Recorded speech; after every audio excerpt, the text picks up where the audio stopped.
बच्चों, भूमंडलीकृत विश्व का बनना इसके चौथे वीडियो में आज हम द्वितीय विश्व युद्ध के पश्चात रिकंस्ट्रक्शन यानी पुनर्निर्माण किस प्रकार हुआ, इस पर हम बात करेंगे। जैसे कि आप लोग जानते हो, इस विश्व ने दो विश्व युद्धों का सामना किया। प्रथम विश्व युद्ध 1914 से 1918 के बीच हुआ और द्वितीय विश्व युद्ध 1939 से 1945 के बीच हुआ। यह अनुमान लगाया जाता है कि द्वितीय विश्व युद्ध में प्रत्यक्ष और परोक्ष रूप से लगभग 6 करोड़ लोगों की मृत्यु हुई थी, यानी युद्ध से प्रभावित हुए थे 6 करोड़ लोग। और इस युद्ध में बात करते हैं कौन कौन सी शक्तियां शामिल थी। तो देखिए, 2 शक्तियां थी। एक्सेस पावर, उसको हम हिंदी में बोलते हैं ध्रुवीय शक्तियां।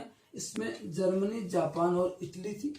और दूसरी ओर थे मित्र राष्ट्र, एलाइज पावर। इसमें ब्रिटेन, फ्रांस, अमेरिका और सोवियत संघ। आज हमारे सामने सोवियत संघ की जगह रसा आता है, क्योंकि ये विघटित हो चुका है। अब बात आती है कि द्वितीय विश्व युद्ध के बाद जो अर्थव्यवस्थाएं तहस नहस हो गई थी, चौपट हो गई थी, विकास दर प्रत्येक देश की नकारात्मक आ गई थी, तो उसके सुधार के लिए क्या प्रयास किए गए। द्वितीय विश्व युद्ध के बाद 1944 में अमेरिका के ब्रेटन नामक स्थान में वर्ल्ड के महत्वपूर्ण नेताओं की मीटिंग हुई। उसमें कई अर्थशास्त्री भी थे और इसमें इस बात को मुखर तौर पर उठाया गया कि how to develop these economies, how to reconstruct these economies which were totally collapsed due to the second world war. तो उसके लिए एक समझौता हुआ कि अंतरराष्ट्रीय स्तर पर विकास को गति देने के लिए कुछ संस्थाएं बनाई जाए, जो संस्थाएं विकास के लिए ऋण देंगी और रिकंस्ट्रक्शन यानी पुनर्निर्माण के कार्य को देखेंगी। तो ब्रेटन वुड में 1944 में सम्मेलन के परिणाम स्वरूप 2 संस्थाओं का जन्म होता है। पहली संस्था हम बात करते हैं IMF यानी इंटरनेशनल मॉनेटरी फंड, जिसको हम कहते हैं अंतरराष्ट्रीय मुद्रा कोष। दूसरी जो संस्था उसी समय विकसित हुई, उसका नाम है अंतरराष्ट्रीय पुनर्निर्माण व विकास bank, international bank for reconstruction and development, जिसको हम आज विश्व बैंक के नाम से भी जानते हैं। आप लोग देखते हैं कि हमारे देश में भी विश्व बैंक से प्रायोजित कई कार्यक्रम चलते हैं। पल्स पोलियो अभियान ये विश्व बैंक का था। हमारे यहाँ सर्व शिक्षा अभियान में विश्व बैंक पैसे दे रहा है। रमसा जो हमारे यहाँ प्रोग्राम में चलता है, राष्ट्रीय माध्यमिक शिक्षा अभियान, इसमें विश्व बैंक का पैसा है। तो ये संस्थाएं अर्थव्यवस्थाओं के विकास के लिए पैसा प्रदान करती हैं। तो ब्रेटन वुड की 2 ट्विंस भी कहा जाता है इनको। कई बार प्रश्न आता है आपके यहाँ कि ब्रेटन वुड की 2 जुड़वा बहनें या ट्विंस कौन है।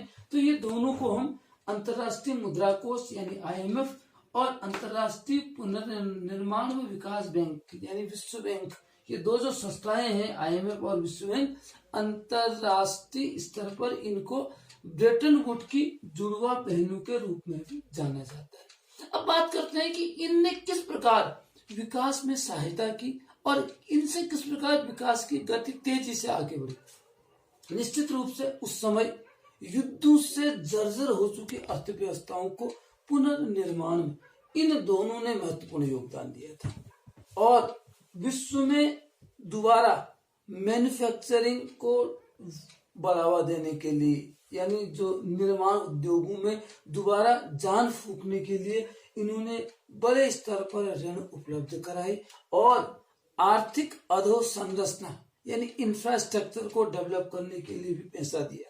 तो इससे जो विकसित देश थे उन्होंने अपने ढांचे को बहुत जल्दी मजबूत किया और उनने अपने विकास की गति 5% और अपने बेरोजगारी की दर को घटा के वो बहुत कम स्तर पर ले आए थे। लेकिन हम देखते हैं कि इसी समय कुछ ऐसी घटनाएं भी सामने आती हैं जिनके कारण कुछ लोग अंतरराष्ट्रीय मुद्रा कोष और विश्व बैंक यानी इनका विरोध करना शुरू।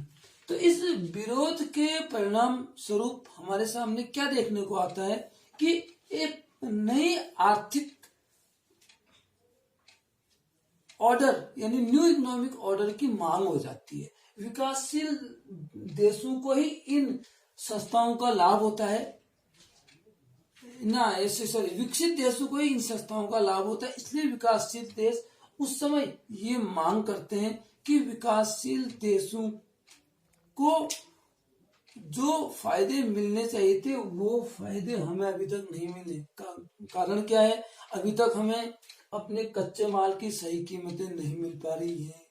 और दूसरा जो मांग ये रखते हैं कि हमें जो है अभी भी जो महाशक्तियां हैं उनके द्वारा अभी भी हम पर अप्रत्यक्ष रूप से नियंत्रण किया जा रहा है। और नंबर 3, जो हमारे पास रिसोर्सेज हैं उसका हमें इस्तेमाल में अभी भी कहीं पर रोक लगाई जा रही है। और चौथा वो कहते हैं कि हमारा जो तैयार माल है उसको विकसित देशों में जगह नहीं मिल पा रही है। विकसित देश ऐसे प्रतिबंध लगा दे रहे हैं, ऐसे आपके आयात निर्यात शुल्क अपने यहाँ इम्पोज कर रहे हैं कि उससे हमारे माल को जगह नहीं मिल रही। तो इन सब को देखते हुए 15 जून 1964 को विकासशील देशों का एक बहुत बड़ा सम्मेलन होता है। उसका नाम है न्यू इकोनॉमिक ऑर्डर, नई अंतरराष्ट्रीय आर्थिक प्रणाली का जन्म होता है, जिसको हम G77 के नाम से जानते हैं। क्योंकि उस समय 77 डेवलपिंग कंट्री इसमें शामिल थी, इसलिए इसका नाम G77 कहा गया। आज G77 में जो कंट्रीज हैं, G77 में 135 देश है। आज इनकी संख्या 135 होगी, लेकिन नाम इसका आज भी G77 है। तो G77 एक न्यू इकोनॉमिक ऑर्डर की बात करता है, एक ऐसा इकोनॉमिक ऑर्डर जिसमें इनको समानता मिले, इनको अपने संसाधनों को विकसित करने का अवसर मिले और विकासशील देशों को इन संस्थाओं से उचित संसाधन मिल सके। तो ये जो नई G77 संस्था का निर्माण होता है, ये संयुक्त राष्ट्र महासंघ यानी यूएनओ के अंडर होता है और इसका मुख्यालय जेनेवा में बनाया जाता है। तो इसके बाद G77 के जो भी डेवलपिंग कंट्रीज होते हैं वो अपने विकास के लिए रणनीति बनाते हैं और प्रतिवर्ष इनकी मीटिंग्स होती हैं और इनके जो सदस्य देश हैं उनको इसका हेड बनाया जाता है।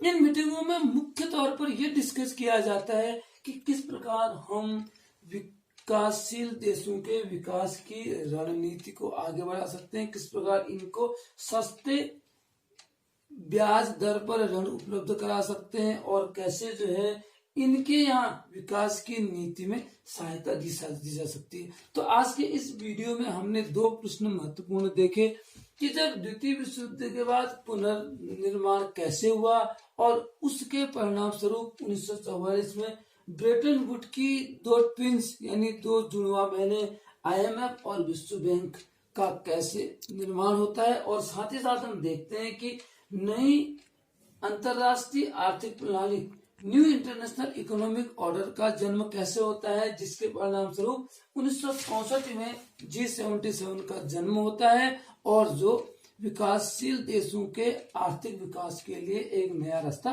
प्रशस्त करता है। तो जो महत्वपूर्ण प्रश्न है इनको आप रिवाइज करेंगे।